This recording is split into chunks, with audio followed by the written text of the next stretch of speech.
हिंदी पाठशाला में आप सभी विद्यार्थियों का बहुत बहुत स्वागत है। यदि आप हमारे चैनल पर नए हैं तो पहले चैनल को सब्सक्राइब कर लें, बेल आइकन को प्रेस कर लें ताकि जो भी वीडियो अपलोड करें उसका नोटिफिकेशन आपको मिलता रहे।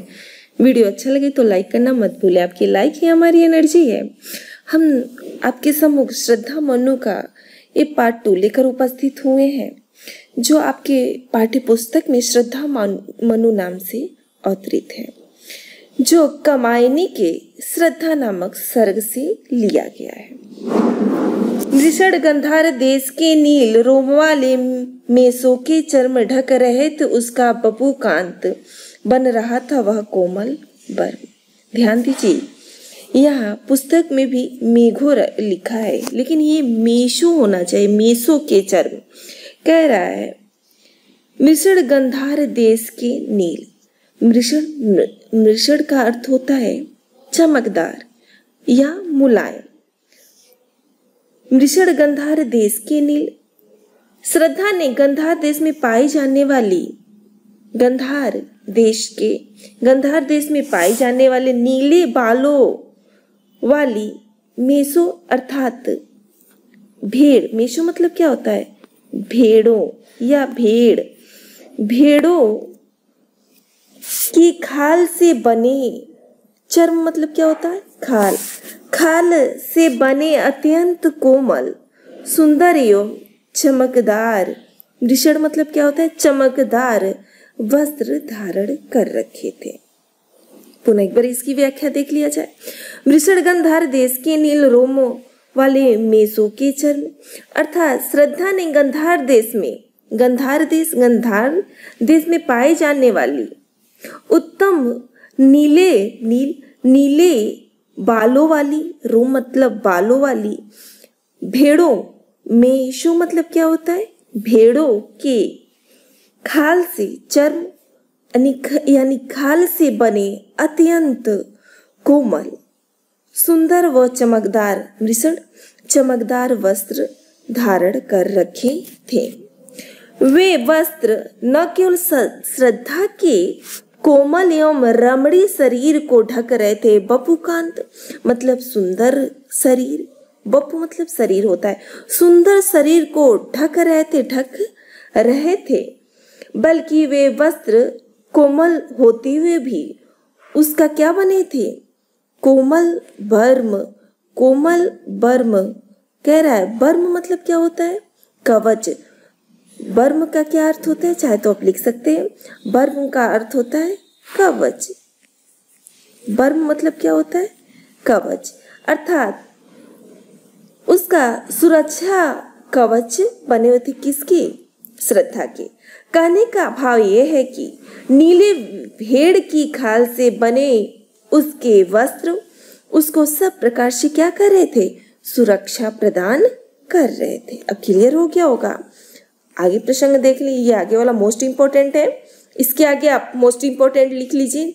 मोस्ट इंपॉर्टेंट, नील परिधान बीच सुकुमार खुल रहा मृदुल अधखुला अंग, खिला हो ज्यों बिजली का फूल, मेघवन बीच गुलाबी रंग। कर रहा है मेघवन बीच गुलाबी रंग, खिला हो ज्यों बिजली का फूल। इसमें कौन सा अलंकार है? ये भी आप कमेंट बॉक्स में लिखिएगा। और मेघवन बीच गुलाबी रंग में भी कौन सा अलंकार है, ये कमेंट बॉक्स में जरूर लिखिएगा। अलंकार आपको समझा दिया गया है। यदि अलंकार वाला वीडियो आप नहीं देखे हो तो अलंकार वाली वीडियो देख लें, बहुत सुंदर ट्रिक के माध्यम से स्पष्ट किया गया है। नील परिधान बीच सुकुमार, अर्थात नील मतलब नीले, परिधान मतलब होता है वस्त्र। श्रद्धा अपने शरीर पर नीले रंग की भेड़ की खाल या मेष चर्म को धारण किए है। यह नीले वस्त्र को, नील परिधान अर्थात नीले वस्त्र को धारण की है। उसकी वेशभूषा में से कहीं कहीं उसके कोमल खुल रहा मृदुल अधखुला अंग, कोमल और सुकुमार अंग क्या हो रहा है? दिखाई दे रहा है। खुल रहा मृदुल अधखुला यानी कोमल अधखुले हुए अंग, कोमल और सुकुमार अंग क्या हो रहे हैं? दिखाई दे रहे हैं। उन्हें देखकर ऐसा प्रतीत हो रहा था कि मानो खिला हो जो बिजली का फूल, कि मानो नीले बादलों के वन में, मेघवन बीच गुलाबी रंग, नीले बादलों के वन में गुलाबी रंग का सुंदर बिजली का फूल क्या हो गया हो, खिल गया है। एक बार पुनः इसका व्याख्या देख लें, इंपॉर्टेंट है। श्रद्धा अपने शरीर पर नील परिधान नीले रंग के वस्त्र को धारण की हुई है। मेषों के वस्त्र भेड़ों की वस्त्र को धारण की हुई है। उसकी वेशभूषा में से कहीं कहीं उनके कोमल और सुकुमार क्या हो रहे, मृदुल अधखुला अंग, मृदुल और कोमल और सुकुमार। मृदुल मतलब क्या होता है, कोमल, और अधखुला अर्थात अधखुले हुए अंग क्या हो रहे, दिखाई दे रहे हैं। अब स्पष्ट हो गया होगा। उन्हें देखकर ऐसा प्रतीत हो रहा था मानो खिला हो, ज्यों मानो नीले बादलों के वन में, मेघवन बीज यानी नीले बादलों के वन में गुलाबी रंग का सुंदर बिजली का फूल खिला हुआ हो। यहाँ तक स्पष्ट हो गया है। ये मोस्ट इम्पोर्टेंट है, इसके आगे आप मोस्ट इम्पोर्टेंट लिख लीजिएगा। अगला और प्रसंग देख लिया जाए। कह रहा ओह वह मुख पश्चिम की व्योम है, ये व्योम। ओह वह मुख पश्चिम की व्योम बीच जब घिरती हूँ घन श्याम अरुण रवि मंडल उनको भेद दिखाई देता हो छविधाम। कह रहा है ओह वह मुख पश्चिम की व्योम, पश्चिम दिशा में श्रद्धा का वह कांतिमय और लालिमा युक्त मुख काले रंग के बादलों से घिरा हुआ, ऐसा प्रतीत हो रहा है कि पश्चिम की व्योम, ऐसा प्रतीत हो रहा था मानो संध्या के समय या शाम के समय पश्चिम की व्योम, पश्चिम की ओर, व्योम मतलब होता है आकाश में, पश्चिम की ओर आकाश में घन श्याम अर्थात काले बादल घिर आए हों। पुनः एक बार देख ले। श्रद्धा का वह कांतिमय और लालिमा युक्त मुख काले रंग घनश्याम काले रंग के बादलों से घिरा हुआ ऐसा प्रतीत हो रहा था कि मानो शाम के समय पश्चिम की व्योम, पश्चिम की ओर आकाश में या पश्चिम दिशा की ओर आकाश में घनश्याम, पुनः इसका अर्थ लेंगे, काले बादल घिर आए हों। और करा अरुण रवि मंडल उसको भी, अरुण मतलब होता है लालिमा युक्त, अरुण मतलब लालिमा युक्त, रवि का अर्थ होता है सूर्य, उन काले बादलों को मानो भेद करके आकाश में सुशोभित दिखाई देता हो छविराम। आकाश में सुशोभित हो रहा है या उसका सौंदर्य दिखाई दे रहा है, आकाश में सुशोभित हो रहा है अथवा उसका सौंदर्य दिखाई दे रहा है। अगला आप देख ले। कह रहा है घिरे थे घुघराले बाल अंश अवलंबित मुख के पास, नील घन शावक से सुकुमार सुधा भरने को विधु के पास।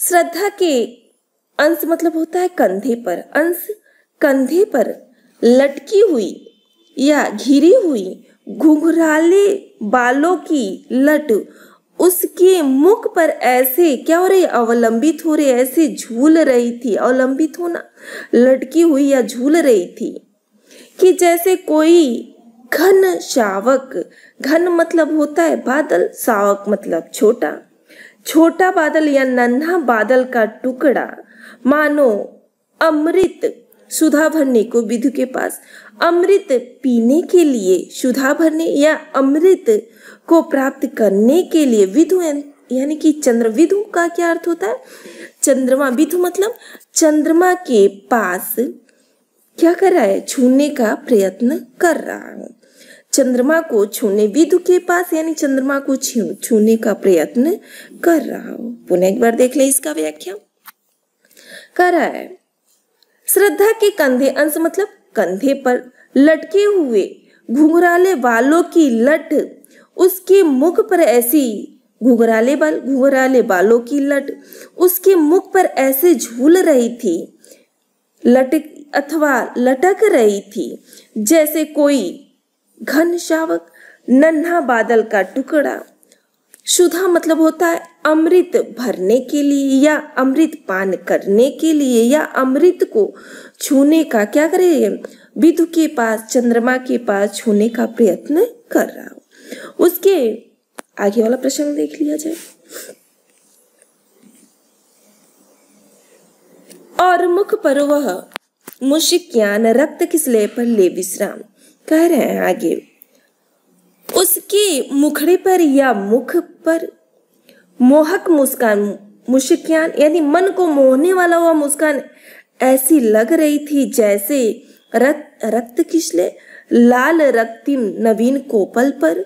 रक्त यानी लाल, रक्तिम रक्त के समान लाल, किसले अर्थात नवीन कोपल पर या नव विकसित पल्लव भी कह सकते हैं। रक्त किसले मतलब नव विकसित पल्लव पर। अरुण की एक किरण अवलंब, सूर्य की एक अलसाई हुई, अवलंब मतलब क्या होता है, अमलान। अम्लान का अर्थ होता है स्वच्छ या जिसमें कोई मलिनता न हो। सूर्य की एक अलसाई सी स्वच्छ, अम्लान यानी स्वच्छ किरण विश्राम कर रहा है, ले विश्राम उस पे क्या कर रही है, विश्राम ले रही है, पर ले विश्राम उस पे विश्राम ले रही थी। पुनः एक बार देख लिया जाए बहुत जल्दी। और मुख पे वह मुश्कियान रक्त किसले पे ले विश्राम, अरुण की एक किरण अमलाम अधिक अलसाई हो अभिराम।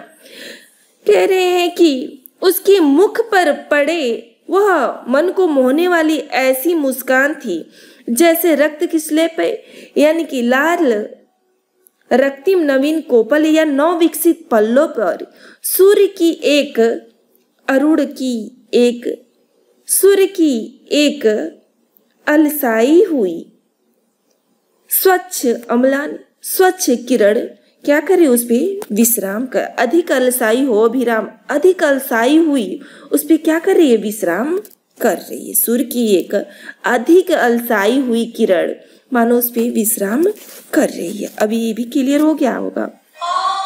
आगे आगे आगे कहा, मनु ने नभ धरड़ी बीच बना जीवन रहस्य निरूपाय, एक उल्का सा जलता भ्रांत शून्य में फिरता हूँ असहाय। कहा मनु ने नभ धरड़ी बीच, श्रद्धा मनु से उनका परिचय पूछती है, उस पर मनु उसे अपनी दयनीय स्थिति का परिचय देते हैं। करे कहा मनु ने नभ धरड़ी बीच, मनु ने परिचय देते हुए कहा कि नभ अर्थात आकाश और पृथ्वी के बीच में, नभ अर्थात आसमान, धरड़ी अर्थात धरती के बीच में इस नीरो स्थान पर मेरा एकांकी जीवन मानो क्या हो गया है, पहेली बना जीवन रहस्य निरूपाय, रहस्य बन गया है, पहेली बना हुआ है। पहेली अर्थात रहस्य, रहस्य अर्थात पहेली, अर्थात मेरा एकांकी जीवन एक क्या बन गया है, पहेली बन गया है।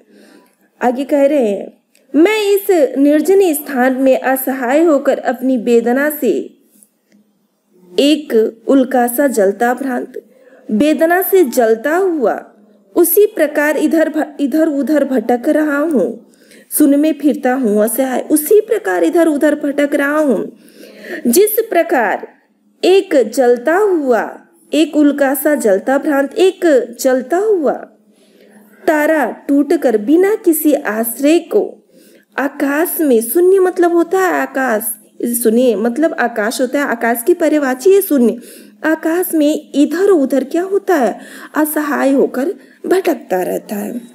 भाव अर्थ ये है कि मनु अपनी स्थिति उस उल्का के समान बताए, उस टूटे हुए तारे के समान बता रहे हैं। आगे वाला प्रसंग देख लिया जाए। आगे कह रहे हैं कि पुनः इसके आगे आप मोस्ट इंपॉर्टेंट लगा लीजिए, इसके भी आगे आप मोस्ट इंपॉर्टेंट लगा लीजिए। मोस्ट आज का जो चैप्टर है मोस्ट इंपॉर्टेंट है, छायावाद ही मोस्ट इंपॉर्टेंट है आपके लिए। कौन हो तुम बसंत के दूत, बिरसपत झड़ में अति सुकुमार, घन तिमिर में चपला की रेख, तपन में शीतल मंद व्यार, तपन में शीतल मंद व्यार। करें कौन हो तुम बसंत के दूत। आगे संबोधित करते हुए कह रही हैं कि तुम बसंत के दूत, अर्थात तुम कौन हो। कौन हो तुम बसंत के दूत। पुनः देख लें। अपना परिचय देने के बाद मनु श्रद्धा से प्रश्न करते हैं कि हे सुकुमार अंगों वाली तुम कौन हो। कौन हो हे सुकुमार अंगों वाली तुम कौन हो। अचानक इस निर्जन स्थान पे आकर तुमने मेरे इस अभाव युक्त निराश जीवन को उसी प्रकार आशा का संदेश दिया है। किस प्रकार। तो जिस प्रकार तुम वसंत के दूत पतझड़ के समय कोयल अपने मीठे स्वर से बसंत के आगमन की सूचना देती है। वसंत के दूत किसे माना जाता है। कोयल को।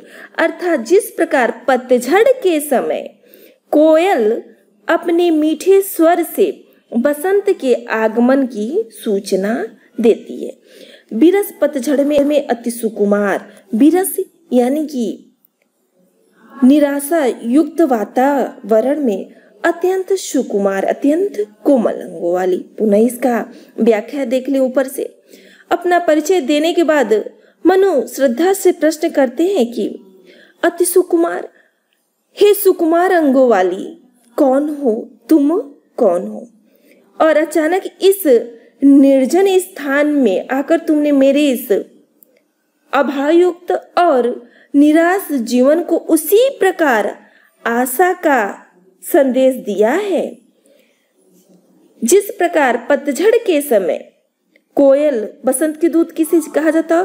कोयल को अपने मीठे स्वर से बसंत के आगमन का सूचना देती है। यहाँ तक का व्याख्या क्लियर हो गया होगा। आगे करें। घन तिमिर में चपला कीरे। घन तिमिर मतलब गहन अंधकार। घन तिमिर अर्थात गहन अंधकार में मेरे इस अतिशय निराशापूर्ण जीवन में तुम आशा की क्या हो किरण जैसे दिखाई। चपला की रेख यानी चपला विद्युत की रेखा के समान या प्रकाश की रेखा के समान या आशा रूपी रेखा के समान हो जाएगा।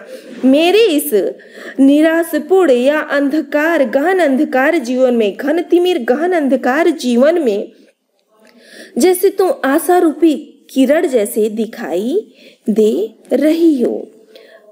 तपन में शीतल मंद प्यार और साथ ही साथ वेदना और व्यथा से तपन यानी तप्त मेरे जीवन में शीतल और मंद पवन, मंद वायु के भांति नवीन चेतना को उत्पन्न कर रही हो। एक नवीन चेतना को उत्पन्न कर रही हो। यहाँ तक का भाव अर्थ स्पष्ट हो गया होगा। और इसी के साथ मैं वाणी को विराम दूंगी। बहुत जल्दी ही श्रद्धा मनु प्रसंग का भाग 3 लेकर उपस्थित होंगी। तब तक के लिए मैं वाणी को विराम देना चाहती हूँ। धन्यवाद।